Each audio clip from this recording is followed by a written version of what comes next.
தொடர்ந்து போனா அப்ப வந்து அடுத்து நம்ம பார்க்க போறது பாத்தீங்கன்னா ஒளியோட நன்மைகளை பார்க்க போறோம். சரிங்களா? அந்த ஒளி வந்துட்டு நமக்கு எவ்வாறு நன்மைகள் தருது ஏற்கனவே பார்த்துட்டோம். இந்த அல்ட்ராசானிக் சோனார் பண்ணுவாங்க. ஆனா பொதுவாக இந்த ஒளி வந்துட்டு நமக்கு எவ்வாறு நன்மை அளிக்குதுன்னு பாத்தீங்கன்னா, ஒளியினால் பிறருடன் தொடர்பு கொள்ள முடிகிறது. இப்ப நீங்க பேசுறீங்கன்னா, இப்ப நான் கூட பேசுறேன். நான் பேசுறது வந்து உங்களுக்கு எப்படி விளங்குதுன்னா, இந்த ஒளியினால் மட்டும்தான். ஏன்னா ஒளி என்றது வந்து உருவாக்க முடியலன்னா, நம்மளால பிறரோட தொடர்பு கொள்ளவே முடியாது. சரிங்களா? பாத்தீங்கன்னா, அடுத்தது பாத்தீங்கன்னா, மென்மையான ஒலி காதிற்கு இதமாக அமைகிறது. மென்மையான ஒலி சொல்லும்போது, இத சில இசைக்கருவிகள் சேர்ந்து இசைப்பாங்க பாத்தீங்களா? ஒர்கெஸ்ட்ரான்னு சொல்லுவாங்க நினைக்கிறேன். ஒர்கெஸ்ட்ரா வந்து பாத்தீங்கன்னா, கேட்கும் பொழுது நம்ம காதிற்கு வந்து ஒரு மாதிரி இதமாக அமைகிறது. அந்த மென்மையான ஒலி சொல்லும் பொழுது அனைத்து இசைக்கருவிகளும் சேர்ந்து இசைக்கப்படுது. அத நம்ம பார்த்தோம் தெரியுங்களா? கொட்டுதல், முரசுதல் சரிங்களா? அதெல்லாம் சேர்த்துதான். இங்க பாத்தீங்கன்னா, அந்த படத்துல பாத்தீங்கன்னா உங்களுக்கு தெரியும். முதல் படத்துல பாத்தீங்கன்னா 2 பேர் வந்து அந்த 2 நண்பர்கள் சரிங்களா? தொடர்பு கொள்றாங்கல்ல. தொடர்பு கொள்ள இந்த ஒலி நமக்கு நன்மை அளிக்குது. 2வது பாத்தீங்கன்னா, நான் சொன்னேன்ல ஒர்கெஸ்ட்ரா. இவங்கதான். இசைக்கருவிகள் வாசிக்கிறாங்களே வயலின் எல்லாம். இந்த மாதிரியான மென்மையான ஒலி. சரிங்களா? அடுத்தது இந்த ஒலி நமக்கு அடுத்தது பார்ப்போம். இந்த அவசர வண்டிகளின் ஒலியினால் பிற வாகனங்கள் வழிவிட்டு நிற்க முடியும். இதை நீங்க கண்டிப்பா நீங்க உங்க வாழ்க்கையில நிறைய பார்த்திருப்பீங்க. நீங்க சாலையில அம்மா அப்பா கூட செல்லும் பொழுது திடீர்னு அவசர வண்டியோட ஒலியை நீங்க கேட்பீங்க. அது ஆம்புலன்ஸா இருக்கலாம் அல்லது காவல்துறை வண்டியா இருக்கும். அப்படி கேட்கும்பொழுது கண்டிப்பாக நம்ம அம்மா அல்லது அப்பா வந்துட்டு வாகனம் ஓட்டியிருந்தாங்கன்னா கண்டிப்பாக இடம் விட்டுருவாங்க. அந்த வாகனம் செல்வதற்காக. ஏன்னா கண்டிப்பா அது வந்துட்டு யாரோ ஒருவர் வந்துட்டு அதுல அவசரமாக போகணும். அவசரமாக போறதுக்கு வந்துட்டு அவர் அந்த மாதிரி ஒலியை எழுப்பி கொண்டு வரும் பொழுது நம்ம வந்து அவங்களுக்கு வந்து வழி விட்டு நிற்போம்.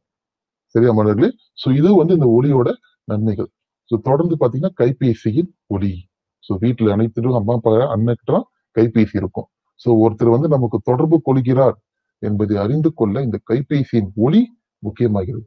சரிங்களா? ஏன்னா கைபேசி வந்துட்டு அந்த ஒலியை எழுப்பலைன்னா நம்ம கூட ஒருத்தங்க வந்து போன் பண்றாங்க, அதாவது நமக்கு தொடர்பு கொள்றாங்க என்பது நமக்கு தெரியாமலே போயிடும். சரியா மாணவர்களே?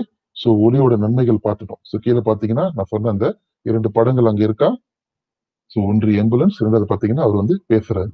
சரியா? பேசும் பொழுது அந்த ஒலி வெளியாகிறதுனால்தான் நமக்கு வந்துட்டு அந்த தகவல், அந்த இன்ஃபர்மேஷன் சொல்ற தகவல் நமக்கு கிடைக்குது. பள்ளிக்கூடத்திலும் பாத்தீங்கன்னா இப்ப சபை கூடல் இல்ல. முந்திலாம் சபை கூடல் இருக்கும்போது ஒவ்வொரு திங்கட்கிழமை பாத்தீங்கன்னா தலைமை ஆசிரியர், ஆசிரியர் மற்ற மாணவர்கள் வந்து முன்னுக்கு பேசும் பொழுது உங்களுக்கு வந்துட்டு அந்த தகவல் வந்து சேரும். என்ன காரணம்? இந்த ஒளிதான். சரியா மாணவர்களே? தொடர்ந்து போலாம். ஒளியோட நன்மைகள் இருந்துச்சுன்னா அதற்கேற்ற எதிர்மறையானது கண்டிப்பா இருக்கும். ஒளி தூய்மைக்கேடு. ஒளி தூய்மைக்கேடுன்னு சொல்லும் பொழுது என்ன இங்க ஒளியின் தூய்மைக்கேடு சொல்றாங்கன்னா, ஒரு ஒளியோட வேகம் அதிகரிக்கும் பொழுது அது நமக்கு இடையூறாக மாறுகிறது. ஏன்னா மனிதனால் வந்துட்டு ஒளியோட அந்த ஒரு அளவு தான் நம்மளால கேட்க முடியும். சரிங்களா? ஏன்னா அளவுக்கு அதிகமான இரைச்சல். சரிங்களா? அளவுக்கு அதிகமான இரைச்சல்னா சத்தம் நமது செவிகளை பாதிக்கும். சரிங்களா? ஏன்னா மனிதர்களால் பாத்தீங்கன்னா 85 டிபி சரிங்களா? நம்ம காதுகள் வந்து பாத்தீங்கன்னா 85 டிபி மேல் அளவு கொண்ட ஒலியை கேட்கும் பொழுது நம்முடைய காதுகள் வந்து பாதிப்படைகின்றன. 85 டிபின்னா நீங்க அதை படிப்பீங்க. டெசிபல்னு சொல்லுவோம். சரிங்களா? அதை வந்து அளக்கிறதுக்கு தனியா ஒரு கருவி இருக்கு. அதை வைத்து அந்த ஒலி வந்துட்டு எந்த அளவுக்கு நம்ம கேட்கிறோம்னு சொல்லி நம்ம பார்க்கலாம். சரிங்களா? இதான் ஒலியின் தூய்மைக்கேடு. தொடர்ந்து ஒலி தூய்மைக்கேடு பார்க்கும் பொழுது எடுத்துக்காட்டு பாத்தீங்கன்னா வாகனங்களோட ஆன் சத்தம். நீங்க வந்து பாத்தீங்கன்னா இப்ப சாலையில செல்லும் பொழுது வாகன நெரிசல் திடீர்னு ஏற்பட்டுருச்சுன்னா கண்டிப்பாக ஒவ்வொருத்தரும் என்ன பண்ணுவாங்க? அவங்களுடைய காடியில் உள்ள அல்லது வாகனங்களோட ஆன் சத்தத்தை அடிப்பாங்க. அப்படி அடிக்கும் பொழுது நம்மளே அறியாம நம்ம வந்து என்ன பண்ணுவோம்? காதுகள் வந்து பொத்திக்கும். சரிங்களா? அப்படி காதுகளை பொத்தும் போது என்ன காரணம்னா, ஏன்னா அந்த ஒலியோட அளவு வந்துட்டு அதிகமாயிருச்சு. நம்மளால கேட்க முடியல. அதனாலதான் நம்மளுடைய என்னது அந்த காதுகள் வந்து நம்ம வந்து மூடுறோம். சரிங்களா? 2வது பாத்தீங்கன்னா தொழிற்சாலைகளின் சத்தம். யாரு வீடெல்லாம் வந்து தொழிற்சாலைக்கு பக்கத்துல அதிகமா இருக்கோ அருகில் இருக்கோ அந்த சத்தம். சரிங்களா? ஏன்னா அங்க ஓடுற இயந்திரங்களோட சத்தம் வந்துட்டு அளவுக்கு அதிகமா இருக்கும். சரிங்களா? அதனால வந்துட்டு இது வந்துட்டு ஒரு ஒலி தூய்மைக்கேடு ஆகும். அடுத்தது பாத்தீங்கன்னா அதிக சத்தமுடைய ஒலி பெருக்கிகள். ஒலி பெருக்கி என்ற தெரியல ஸ்பீக்கர். சரிங்களா? நீங்க ஒரு சில நிகழ்வுகள்லாம் போனீங்கன்னா இப்ப வந்து தைப்பூசத்துக்கும் போனாலே நமக்கு தெரியும். தைப்பூசம்லாம் வந்து பாத்தீங்கன்னா அதிக சத்தமுடைய ஒலிபெருக்கிகள் தான் பயன்படுத்துறாங்க. ஏன்னா அங்க அவ்வளவு தண்ணீர் பந்தல் இருக்கும். ஒவ்வொரு தண்ணீர் பந்தலும் நிறைய ஒலிபெருக்கிகள் இருக்கும். அந்த ஒலிப்பெருக்கிகள் மூலமா அங்க சத்தம் எழுப்பும் பொழுது ஒரு சில சத்தம் வந்து நம்ம காதுகள் வந்து கேட்க முடியாது. சரிங்களா? இரைச்சல் மாரி இருக்கும். ஸோ அதுதான் வந்துட்டு ஒலி தூய்மை கேடு. அடுத்தது வந்து பாத்தீங்கன்னா, அந்த விமானம் தரையிறங்கும் போதும் அல்லது புறப்படும் போதும் ஏற்படும் ஒலி. இது நீங்க ரொம்ப கோருது. சரிங்களா? யாரெல்லாம் வந்துட்டு இந்த ஏர்போர்ட் பக்கத்துல இருக்கீங்களோ, இந்த சத்தம் உங்களுக்கு வந்து கேட்கும். ஸோ அது வந்து பாத்தீங்கன்னா, அதிக இரைச்சல் தான் சொல்லுவோம். இது வந்து ஒரு ஒலி தீமைக்கேடு தான் சொல்லுவோம். சரிங்களா? சரி இப்ப நம்ம பார்த்த இந்த எடுத்துக்காட்டுக்கெல்லாம் வந்துட்டு ஆசிரியர்கள் வந்து படமாகவும் கொடுத்திருக்கேன்.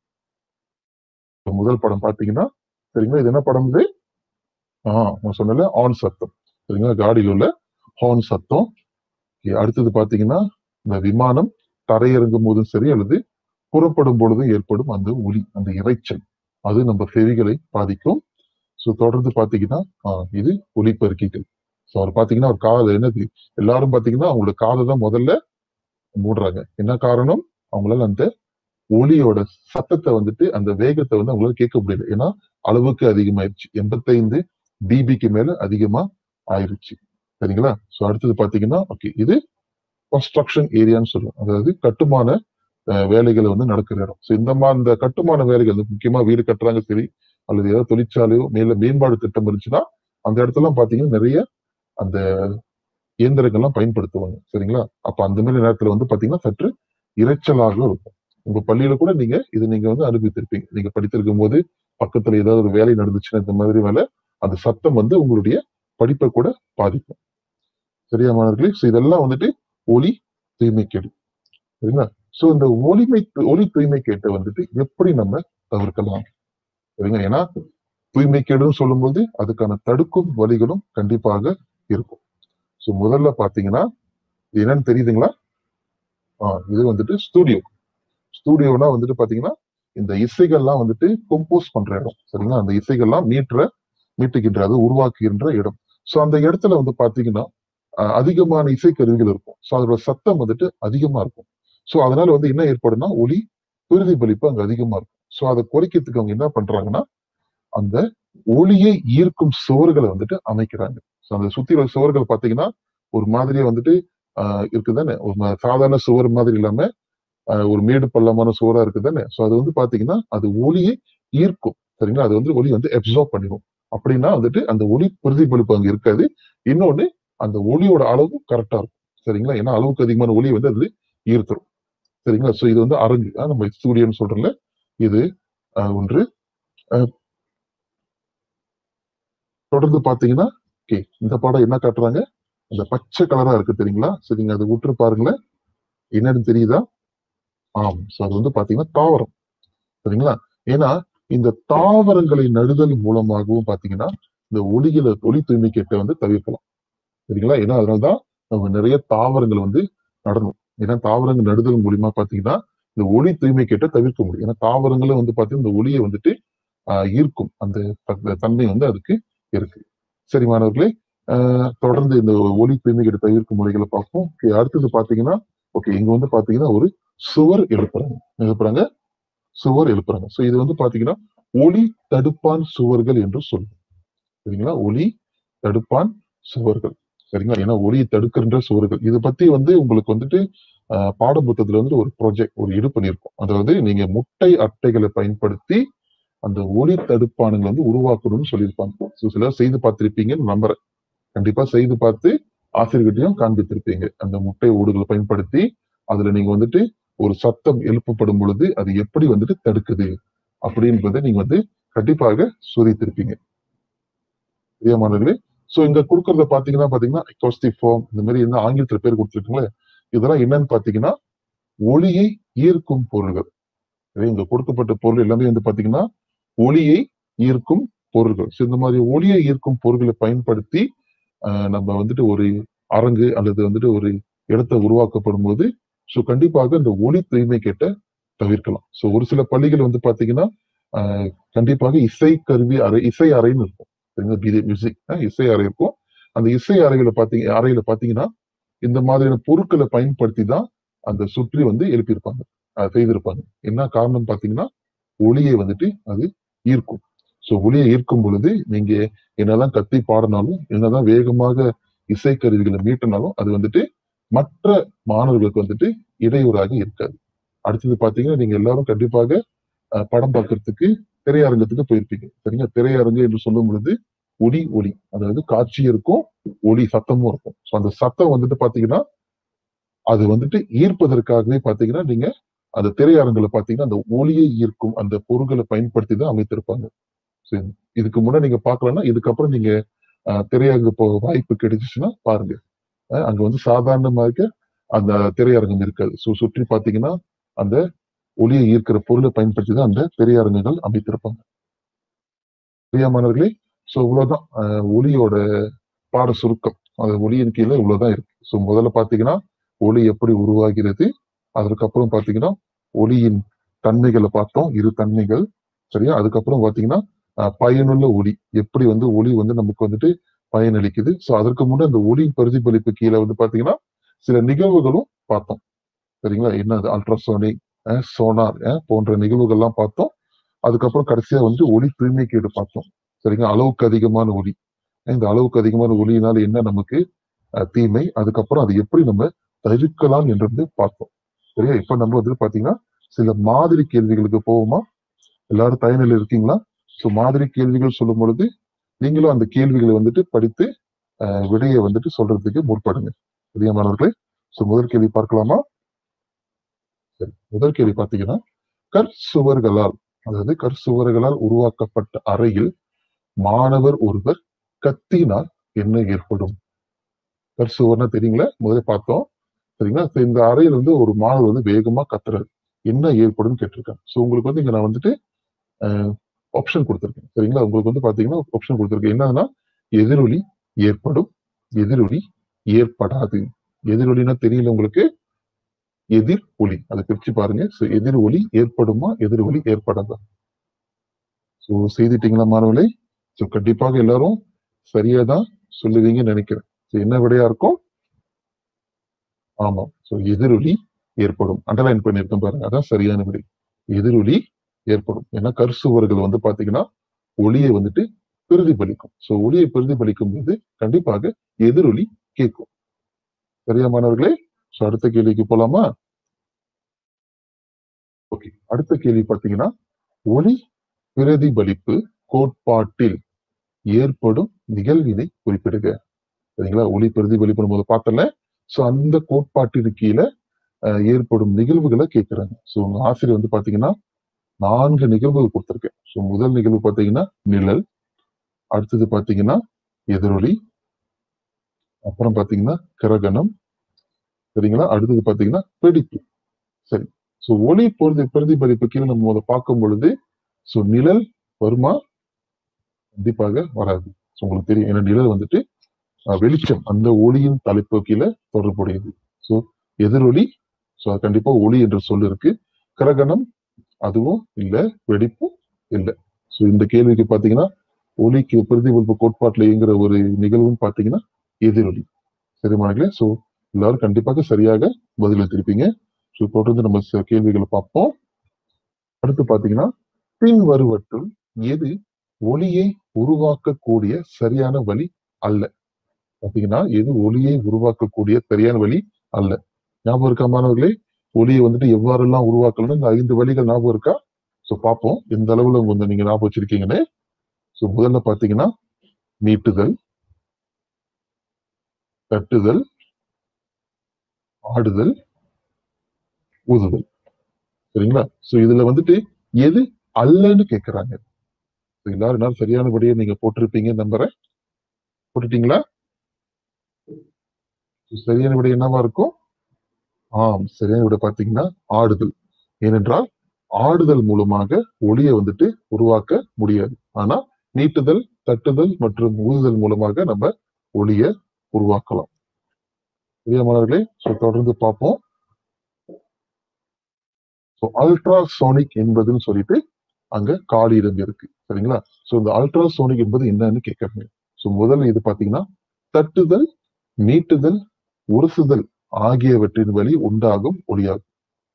பிரியமானவர்களே, அடுத்து இது பார்ப்போம். மனிதர்களால் கேட்க முடியாத ஒளியாகும். ஆனால் வௌவால், திமிங்கலம் ஆகியவைகளால் கேட்க இயலும். அடுத்தது பாத்தீங்கன்னா சி கடலுக்கு அடியில் இருக்கும் பொருள்களை கண்டறியும் தொழில்நுட்பமாகவும் கொடுத்திருக்காங்க. இறுதி இதுவும் பார்த்திருப்போம். உறுதியான மேற்பரப்பில் ஏற்படும் ஒளி பிரதிபலிப்பாகும். சரி, முதல்ல பார்த்தல அல்ட்ராசோனிக். அல்ட்ராசோனிக் என்பது நீங்க சொன்னது உங்க ஞாபகத்துக்கு வர்றது அந்த இரண்டு விலங்குகள் தான் ஞாபகம் வரணும். பாத்தீங்கன்னா வௌவால், திமிங்கலம். சரியா?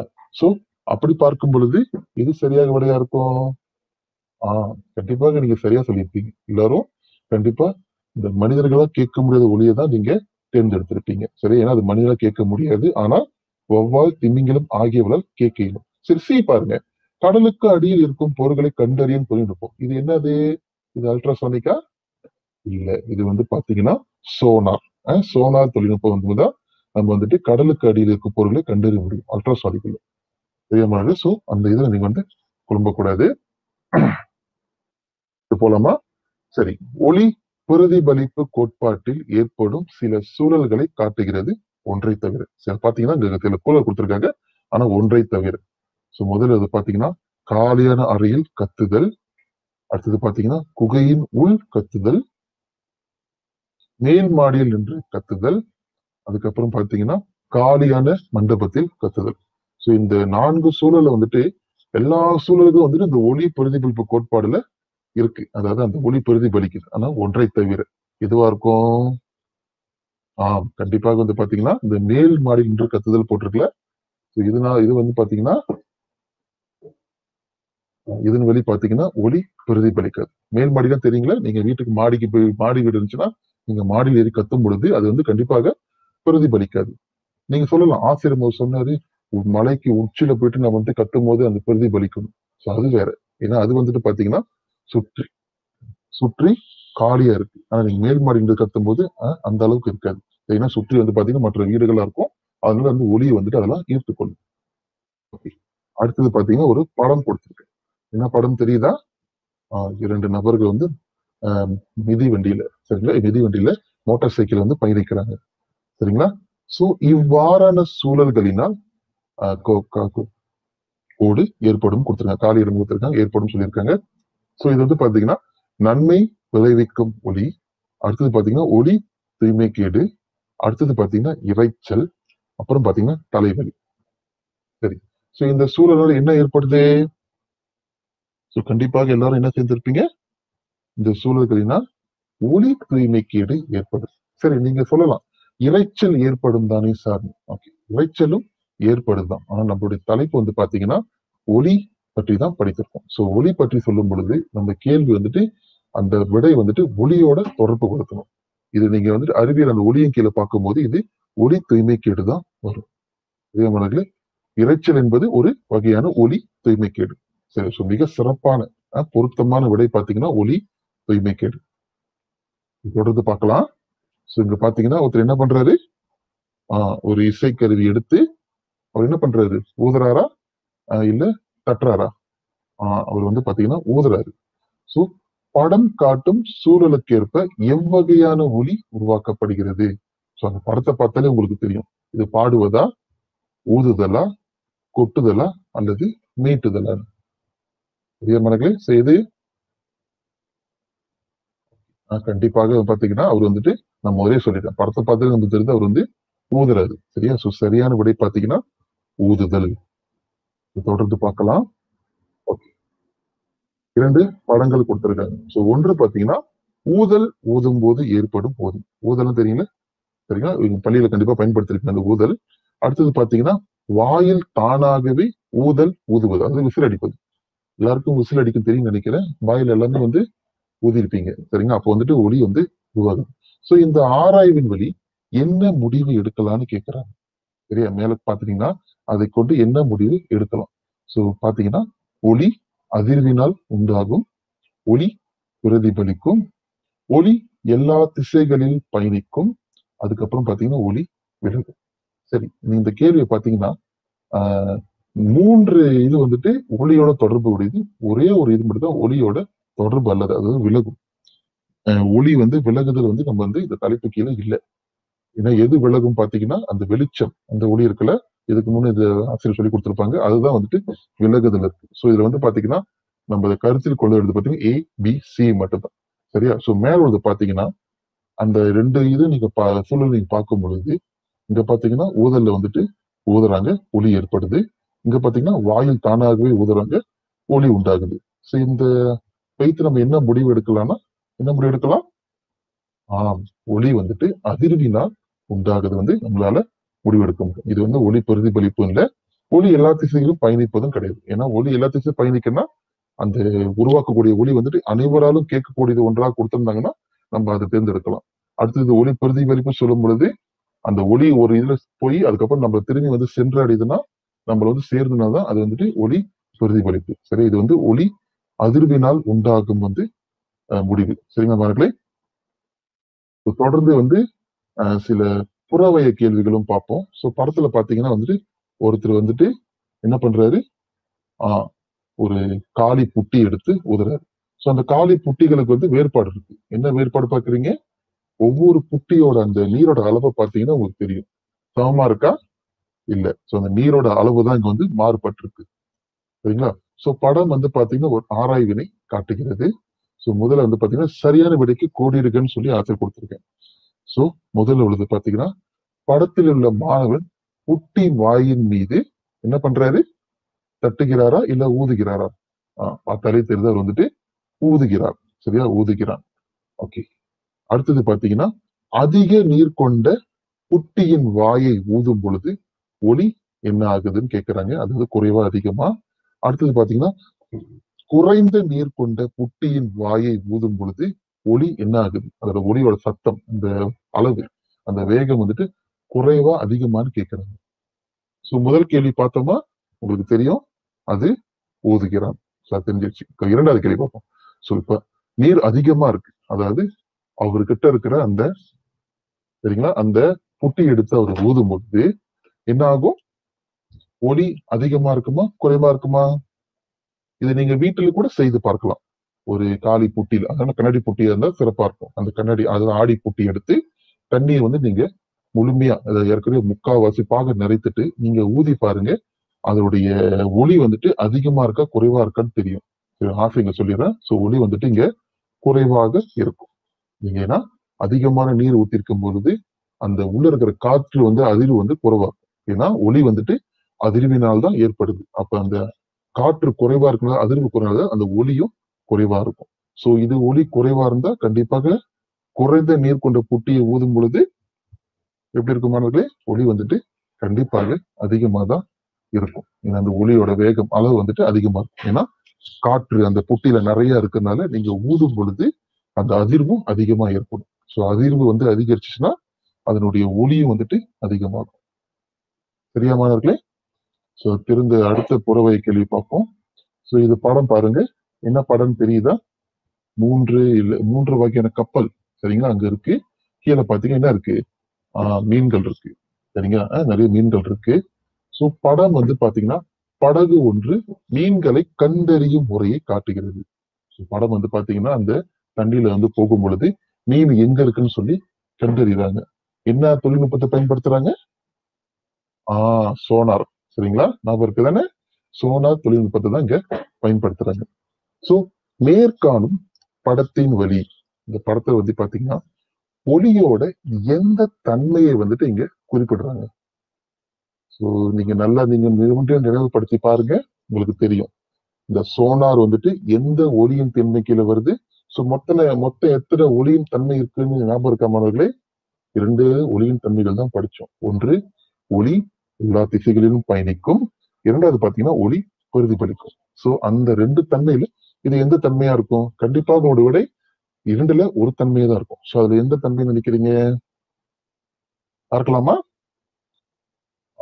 ஒளி பிரதிபலிப்பு. சோ இது பாத்தீங்கன்னா ஏன்னா சோனார் சொல்லும் பொழுது பாத்தீங்கன்னா ஒளியின் பிரதிபலிப்பு கீழே தான் பார்க்கணும். ஏன்னா ஒரு வகையான ஒளி அல்ட்ராசோனிக் ஒளியை வந்துட்டு அவங்க வந்துட்டு செலுத்தும் பொழுது அது அந்த மீன்களை பட்டு திரும்ப உங்களுக்கு அந்த ஒளி வந்து திரும்ப பெறுறாங்க. சோ அதுதான் வந்து ஒளி பிரதிபலிப்பு என்று சொல்றோம். அடுத்து என்ன கேட்கிறாங்கன்னா ஒளியின் வேறு தன்மையினை குறிப்பிடுக. நான் முதலே சொல்லிட்டேன். இப்ப கூட சொன்னேன். சோ ஒளியோட தன்மை மட்டும் 2 தான் இருக்கு. சோ 1 எழுதிட்டோம். சோ மீதம் இருக்கிறது என்னவா இருக்கும்? ஞாபகம் இருக்கா? இல்ல எழுதிட்டீங்களா? சோ அடுத்து இருக்கிற ஒளி பாத்தீங்கன்னா ஒளி எல்லா திசைகளில் பயணிக்கும். சோ இதுதான் வந்து பாத்தீங்கன்னா அடுத்து இருக்கிற ஒளியோட தன்மை. சரியா மாணவர்களே? தொடர்ந்து போலாமா? ஓகே. அடுத்தது வந்து பாத்தீங்கன்னா படம் வந்து கொடுத்திருப்பேன். அந்த ஒளி உருவாகும் வழிகளை சரியாக குறிப்பிடணும். சோ கீழே பாத்தீங்கன்னா ஆசிரியர் வந்து சில படங்கள் கொடுத்திருப்பேன். அந்த படத்துக்கு ஏற்ற ஒளி உருவாகும் வழிகள் ஞாபகம் இருக்கா? ஞாபகம்னா ஒரு முறை மீட்டர் செய்யலாமா? படங்கள் பார்த்துருவோம். இந்த படத்தை பாத்தீங்கன்னா இது என்ன வழி, அந்த ஒளி உருவாகிற அந்த 5 வழிகள்ல இது என்ன வழின்னு தெரியுதா? படம் ரொம்ப தெளிவா இருக்கு. என்ன வழிமுறை மாணவர்களே? இது வந்து பாத்தீங்கன்னா ஊதுதல். ஏன்னா அவங்க வாயில என்ன இருக்கு? ரெக்கார்டர். சரிங்களா? இந்த ரெக்கார்டர் வச்சு அவங்க வந்துட்டு ஊதுறாங்க. இது வந்துட்டு ஊதுதல் வழி. சரிங்களா? அடுத்தது இந்த படத்துல இந்த சிறுமி என்ன செய்யறாங்க தெரியுதா மாணவர்களே? இந்த படத்துல வந்து பாத்தீங்கன்னா அந்த சிறுமி வந்து கையில என்ன இருக்கு? கையில வந்துட்டு இரு வகையான கோல், ஒரு மாதிரி கோல் மாதிரி இருக்கு. கீழே வந்து ஒரு பலகை மாதிரி, சரியா? அது விசை பலகை மாதிரி இருக்கு. அந்த இசை பலகை அவங்க என்ன பண்றாங்க? நினைவுபடுத்தி பாருங்க. அந்த இசை பலகை அவங்க வந்துட்டு கொட்டுறாங்க. கொட்டுதல். சரிங்களா? அந்த ஏன்னா குச்சிகள் பயன்படுத்தி கொட்டும் பொழுது அந்த ஒளி ஏற்படுகிறது. சரியா மாணவர்களே? தொடர்ந்து பார்ப்போம். அடுத்தது பாத்தீங்கன்னா இந்த ஒரு சிறுவனை பாருங்க. சிறுவர் கையில என்ன இருக்கு? சிறுவர் கையில கீத்தார் இருக்கு. எல்லாரும் கீத்தார் வாசிச்சிருக்கீங்க தானே? கீத்தார் வாசிக்கும் பொழுது அந்த ஒளி உருவாகுது. அதனுடைய வழி ஞாபகம் இருக்கா? எழுதிட்டீங்களா? கீத்தார் வந்து சரி பார்க்கலாமா? கீத்தார் வந்து பாத்தீங்கன்னா மீட்டுதல். Very good. சரிங்களா? கண்டிப்பா எல்லாம் சரியா சொல்லுவீங்க. ஏன்னா கீத்தார் அல்லது வீணை வந்து நம்ம வந்து மீட்டுதல் என்றுதான் சொல்லுவோம். ஓகேவா? அடுத்த படம் பார்ப்போம். அடுத்த படம் பாத்தீங்கன்னா அவர் கையில என்ன இருக்கு? இந்த சிறுவன் கையில கீத்தார் இருந்துச்சு. அவர் கையில என்ன இருக்கு? அவர் கையில பாத்தீங்கன்னா வயலின் இருக்கு. சரிங்களா? அவர் கையில பாத்தீங்கன்னா வயலின். நான் முதலே சொன்னேன், வயலின் வந்து பாத்தீங்கன்னா இரு பொருள்கள் அங்க இருக்கு. என்ன பார்த்தன இருக்கு? இரு பொருள்கள் இருக்கு. ஒன்று வந்து பாத்தீங்கன்னா அந்த நரம்பு, அவர் கையில வச்சிருக்க அந்த கித்தார்ல இருக்க வயலின் இருக்கிற நரம்பு. இன்னொன்னு பாத்தீங்கன்னா அவர் ஒரு கோல் மாதிரி வச்சிருக்காருல்ல. அது வந்து வைத்து அவர் என்ன பண்றாரு? அவர் வந்துட்டு உரசுறார். சரிங்களா? என்ன பண்றாரு? உரசுகிறார். உரசும் பொழுது அங்க வந்துட்டு ஒளி உருவாகிறது. சரியா மாணவர்களே? இறுதி படம் பார்க்கலாமா? இறுதி படம் பாத்தீங்கன்னா ஓகே. கையில என்ன வச்சிருக்காங்க அந்த சிறுமி? இது என்னன்னு சொல்லுவோம்? இசைக்கருவி பேர் யார் சொல்ல முடியும்? இது அந்த கோங் சொல்லுவாங்க. சரியா? சீனர்கள் அல்லது மற்றவர்கள் இசைக்கிற ஒரு கருவி கோங். கோங் வந்துட்டு அவங்க என்ன பண்றாங்க? கோங் என்ன பண்ணா அந்த ஒளி வந்துட்டு உருவாகும்? ஆம். கோங் வந்து அவங்க தட்டுறாங்க.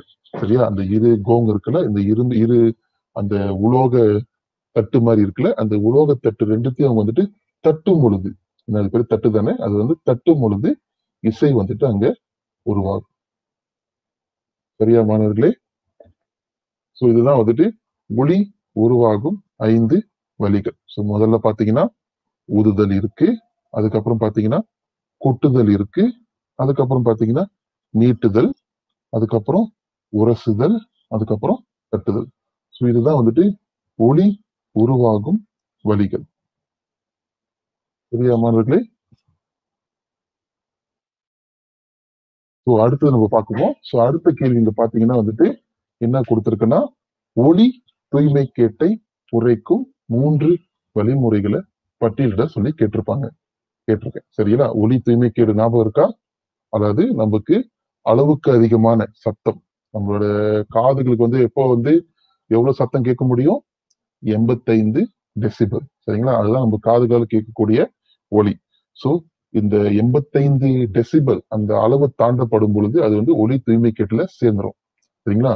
இந்த ஒலி தூய்மை கேட்டை குறைக்கும் 3 வழிமுறைகளை பட்டியலிட சொல்லியிருக்கேன். இது வந்து கேள்வியா கூட கேட்கப்படலாம் உங்களுடைய இதுல, உங்களுடைய பள்ளியில. சரியா? இது யாரு பட்டியலிட்டு இருக்கா? ஆசிரியர் கொஞ்சம் நேரம் டைம் தரேன். 3 வழிமுறைகளும் பட்டியலிடுங்க பார்ப்போம். முதல் வழிமுறை பார்க்கலாமா? ஒளி தடுப்பான்களை பயன்படுத்துதல். சரிங்களா? ஒளி தடுப்பான்கள் தெரியுங்களா? நம்ம பார்த்தப்ப பள்ளிக்கூடத்துல நீங்க முட்டை அட்டையெல்லாம் வைத்து செய்திருப்பீங்க அந்த ஒளி தடுப்பான். ஒரு அறையில வந்துட்டு உங்களால அந்த ஒளியை வந்துட்டு நீங்க ஈர்க்கிறதுக்காக நீங்க அந்த முட்டை அட்டைகளை வைத்து நீங்க ஒரு பாக்ஸ் மாதிரி செய்து அதுல நீங்க ஒளியை நீங்க செலுத்தும் பொழுது அல்லது இசைக்கப்படும் பொழுது அந்த ஒளி வந்துட்டு அங்க தடுக்கப்படுது, அது ஈர்க்கப்படுது. ஸோ அதுதான் வந்துட்டு ஒளி தடுப்பான்கள் சொன்னோம். சரிங்களா? அடுத்தது பாத்தீங்கன்னா, ஒளியை ஈர்க்கும் பொருள்களை கொண்டு சுவர்களை அமைத்தல். முதலே பார்த்தோம். எந்த மாதிரியான ஒளியை ஈர்க்கும் பொருள்கள்னு சொல்லி ஆசிரியர் சில படங்களை காமித்தல. ஸோ அந்த மாதிரியான ஒளியை ஈர்க்கும் பொருட்களை கொண்டு சுவர்களை அமைக்கிறோம். ஸோ என்ன மாதிரி பொருட்கள்னா நீங்க வந்துட்டு இந்த திரையரங்கம், ஸ்டூடியோ அந்த மாதிரிலாம் நீங்க போனீங்கன்னா அல்லது உங்க பள்ளியில இசையறை இருந்தா கூட நீங்க போய் பார்க்கலாம். அங்க வந்துட்டு அந்த பொருட்களை வைத்துதான் வந்துட்டு அந்த சுவர்களை அமைத்திருப்பாங்க. ஸோ அந்த மாதிரியான பொருட்களை வைத்து நம்ம வந்துட்டு அமைக்கப்படும் பொழுது இந்த ஒளி தூய்மை கேட்டை குறைக்கலாம். சரியா மாணவர்களே? ஸோ அடுத்தது பாத்தீங்கன்னா, காதுகளை பாதுகாக்கும் கருவிகளை அணிதல். இது பாத்தீங்கன்னா யாருக்குன்னா வந்துட்டு இந்த தொழிற்சாலை வேலை செய்யறவங்க. சரிங்களா? இந்த தொழிற்சாலை வேலை செய்யறவங்க பாத்தீங்கன்னா அதிக இரைச்சல் 24 மணி நேரம் இல்ல 12 மணி நேரம் இல்ல 8 மணி நேரம் கேட்டுக்கிட்டே இருக்காங்க. ஸோ ஒரு மனிதர் 8 மணி நேரம் அந்த மாதிரியான ஒலி அந்த இரைச்சல் சத்தத்தை கேட்டுக்கிட்டே இருக்கும்போது பாத்தீங்கன்னா கண்டிப்பாக ஒரு செவிகள் பாதிக்கும். ஸோ அந்த செவிகள் பாதிக்காம இருக்கதான் அந்த தொழிற்சாலையில உள்ளவங்களே பாத்தீங்கன்னா அவங்க வேலை செய்யறதுக்கும் அந்த காதுகளை பாதுகாக்கும் கருவிகள் கொடுப்பாங்க. சரிங்களா? நீங்க உங்களுக்கு அம்மா, அப்பா அல்லது அண்ணன் யாராவது இந்த மாதிரி தொழிற்சாலையில அதிகமான சத்தம் இருக்கிற தொழிற்சாலை வேலை செஞ்சாங்கன்னா கேளுங்க. அவங்க வச்சிருப்பாங்க. கண்டிப்பா காதுகளுக்கு அணிவாங்க. ஸோ அதுதான் காதுகளை பாதுகாக்கும் கருவி. ஸோ அந்த கருவி என்ன பண்ணும்னா, அந்த அளவுக்கு அதிகமான சத்தத்தை அது ஈர்த்துரும், குறைக்கும். நம்ம காதுகளுக்கு சென்றடையும் அந்த ஒலியோட அளவு அது குறைக்கும். சரியா மாணவர்களே?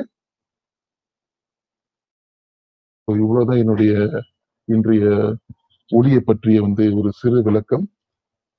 இந்த இதுவரை பாத்தீங்கன்னா ஒலியை பத்தி நம்ம நிறைய படிச்சுட்டோம். ஸோ முக்கியமான கூறுகள் மீண்டும் ஒரு தடவை நினைவுக்கு வந்துடலாம். ஸோ பாத்தீங்கன்னா ஒலியோட தன்மைகள் பார்த்தோம். ஸோ ஒலி பாத்தீங்கன்னா ஒரு சக்தியின் வடிவம். ஒலி மெயினா பாத்தீங்கன்னா அதிர்வுகளினால் உண்டாகிறது. அதுக்கப்புறம் பாத்தீங்கன்னா ஒலியின் தன்மைகளும் பார்த்தோம். ஸோ ஒலியின் தன்மைக்குள்ள 2 தன்மைகள் இருக்கு. அதாவது ஒலி எல்லா திசைகளிலும் பயணிக்கும். இரண்டாவது பாத்தீங்கன்னா ஒலி பிரதிபலிக்கும். இந்த ஒலி பிரதிபலிப்பின் கீழே தான் 2 நிகழ்வுகள் நம்ம பார்ப்போம். சரிங்களா? அதுல பாத்தீங்கன்னா எதிரொலி, அல்ட்ராசோனிக் மற்றும் சோனா. சரிங்களா? இப்ப இதெல்லாம் மனிதர்களுக்கு நன்மை தருகின்ற சில நிகழ்வுகள். அடுத்தது பாத்தீங்கன்னா நமக்கு இந்த ஒலிகள் பல வகையில் நன்மை அளிக்குது. ஸோ அதுவும் நம்ம பார்த்தோம். பிறரோடு தொடர்பு கொள்ளுதல், அதுக்கப்புறம் பாத்தீங்கன்னா இந்த அவசர வண்டியிலிருந்து எழுப்பப்படும் ஒலி, அதுக்கப்புறம் பாத்தீங்கன்னா தகவல் பரிமாற்றத்துக்கு இந்த ஒலி மிக முக்கியம். ஸோ அடுத்தது பாத்தீங்கன்னா இந்த ஒலி தூய்மைக்கேடு பத்தி பார்த்தோம்.